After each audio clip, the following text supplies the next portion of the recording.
وادي حنيفة ملا صدرك كلام، ذكر الدرعية اللي جرى وقت قديم،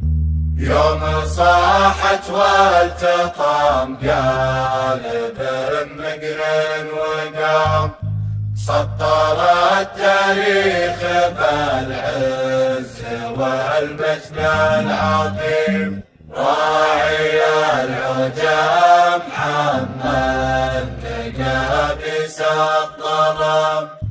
عزوة ابن سعود توفي الغريب من الغريم، سلش الفنت الصلاب راس عن باقي العظام، وامتطى شقرا من الريح ينقلها النسيم، لين صارت عقب فعله راتعها سلام، لابست عقبالها القاع من حمى العديم، ثبت الكرسي على قصر سلوى واستقام، للعدل ميزان والحق له راي حكيم، غني يا وادي حنيفة ملا صدرك كلام، ذكر الدرعية اللي جرى وقت قديم، يوم صاحت والتطام قالب مقرن وقام،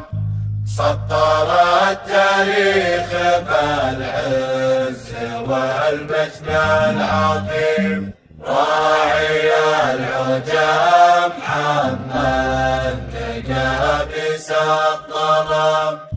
عزوة ابن سعود توفي الغريب من الغريم، سلش الفنت الصلاب راس عن باقي العظام، وامتطى شقرا من الريح ينقلها النسيم، لين صارت عقب فعله راتعها سلام، لابست عقبالها القاع من حمى العديم، ثبت الكرسي على قصر سلوى واستقام، للعدل ميزان